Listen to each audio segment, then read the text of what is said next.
Hello YouTube, Dave here again. I'm back with another viewer question. So someone asked me a while back if there were any books in my collection that I have no sincere plans to ever go back and look through or read through or give much attention to. And it was an interesting question, and I had to think about it for a while. And it just sort of came back into my mind just a few minutes before I I went to record this. And it was sort of a difficult question to answer because one of the things that I always wanted to make sure with my collection was that I was making the most sincere effort I could to make the most use out of everything that I had.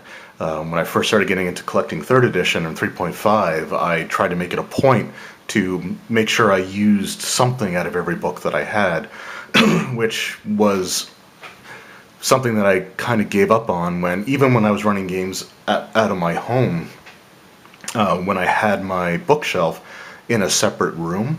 I remember there were so many times I would have to get up and go into my room to grab a single book, just to find like a single feat or magic item or something like that. So it was one of those things that as my collection grew, my desire to make sure that I used everything kind of started to wane.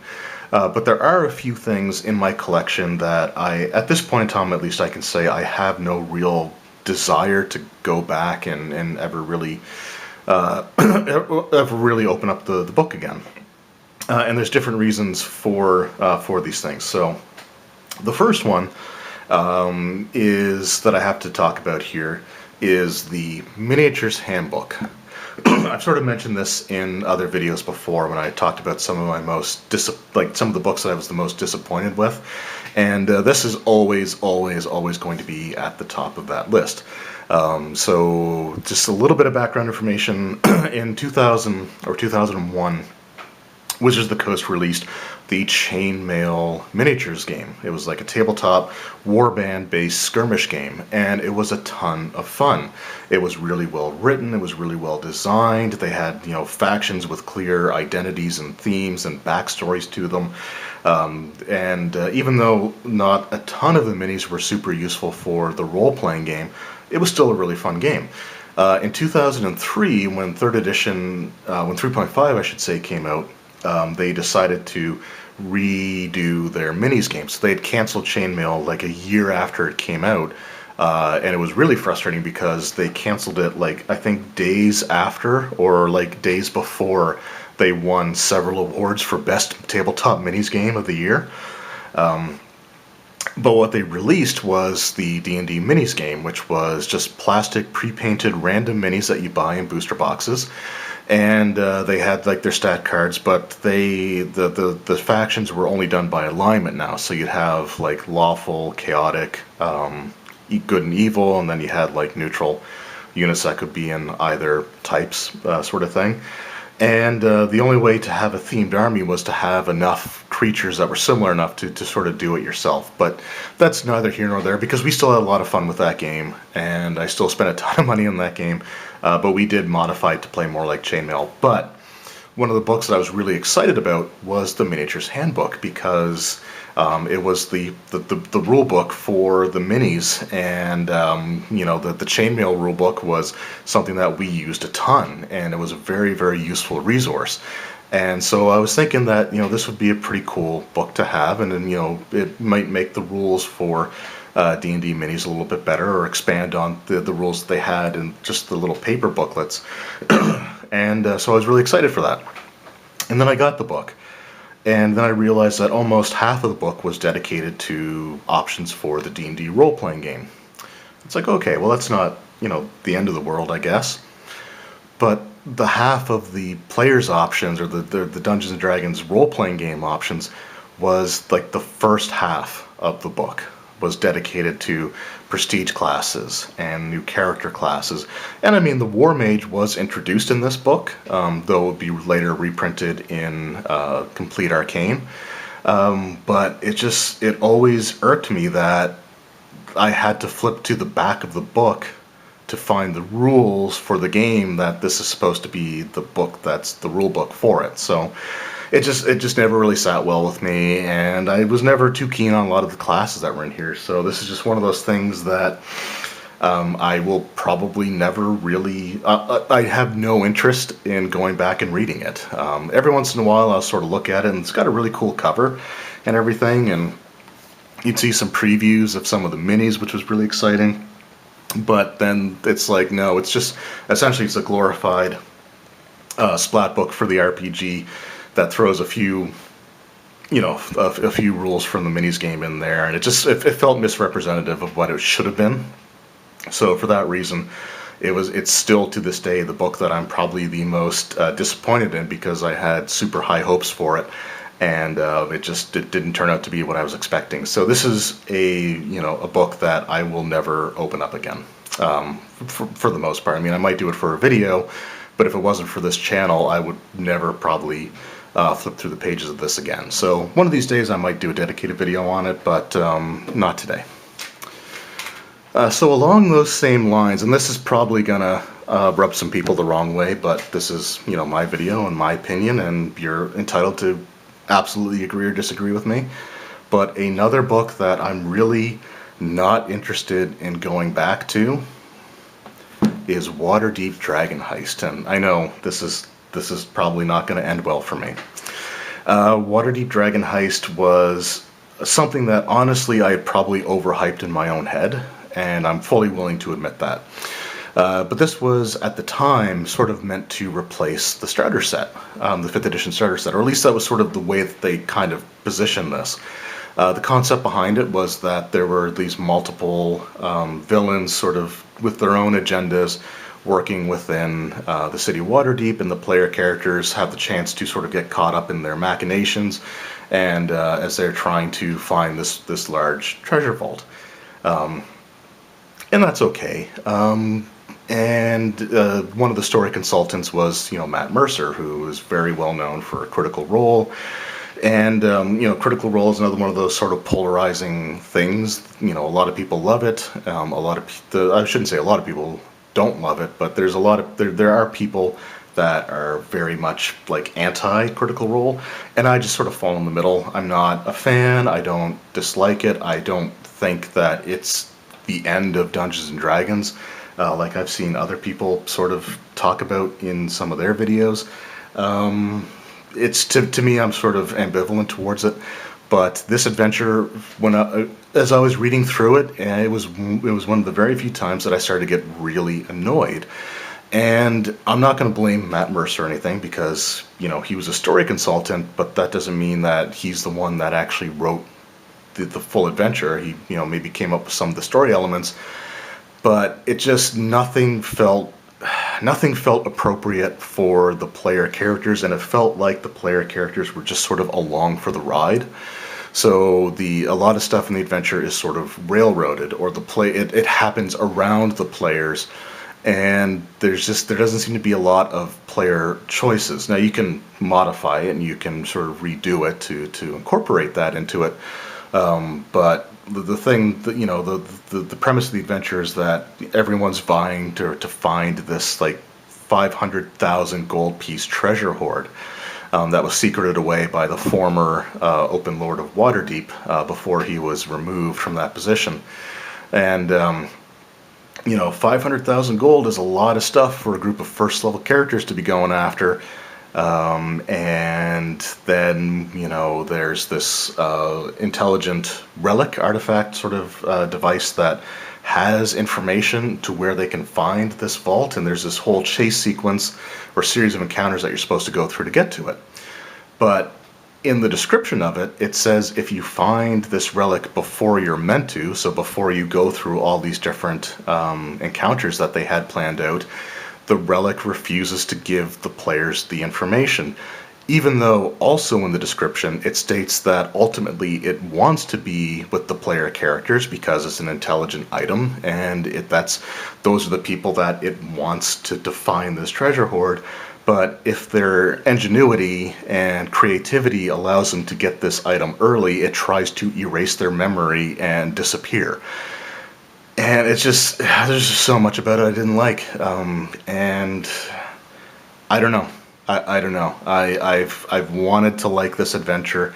I've tried to go back and read through it, and I just don't like the amount of just railroading. Like, just so many things happen around the players, and like that's it. Like, they're just sort of there.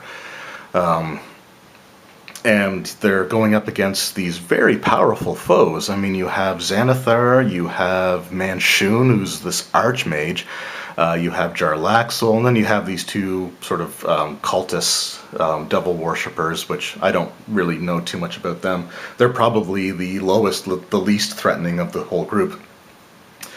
But you're still, like, you're constantly foiling these villains, and nothing ever comes of it, sort of thing. And the players they get to 5th level, they're not ready to fight these guys. So I don't know. There's just a whole lot about this. I like the basic idea behind it, and I think that there were better ways to present this adventure. And ultimately, I just think it should have been a higher level adventure and not try to fill the tier 1, levels 1 through 5 role. And instead should have been like, probably, like levels 6 to 10, 6 to 11, maybe even considering who they're going up against, maybe even 10 to 15. I think would have been a better fit, and just having more player input in the way that the story goes. So this is one of those things that, again, I'll probably never. I'm never going to run this adventure. I can honestly say that at this point in time. And for those of you who like it and played through it and loved it, that's fantastic. And I'm legitimately happy that there are people out there that like this, because I don't want any book that people worked hard on to fail. I just don't. So it may not be for me. Books that I like may not be for you.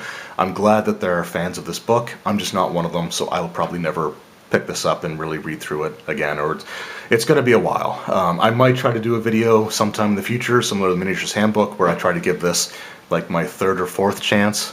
We'll see. But for now, this is something that I haven't even looked at the spine of on my shelf since the last time I did a video on it. So that's another one of the books there.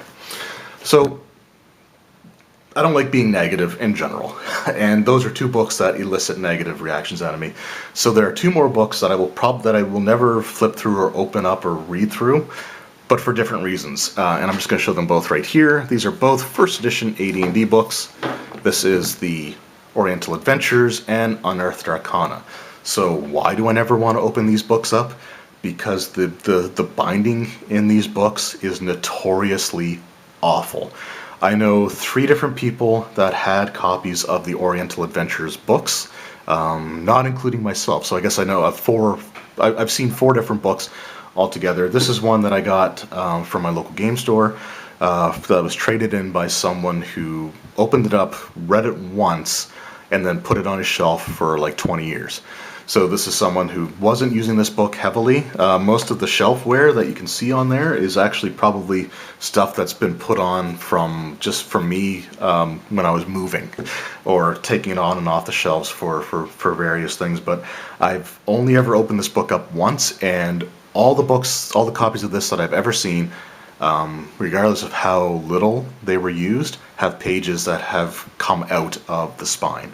And this book is no exception. Like, you can actually probably see right here, those are pages that have started to come out of the binding. So you see the rest of I'll just slightly open the cover.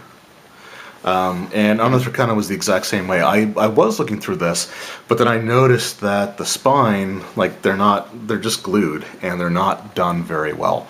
So both of these books are very, very prone to having pages come out.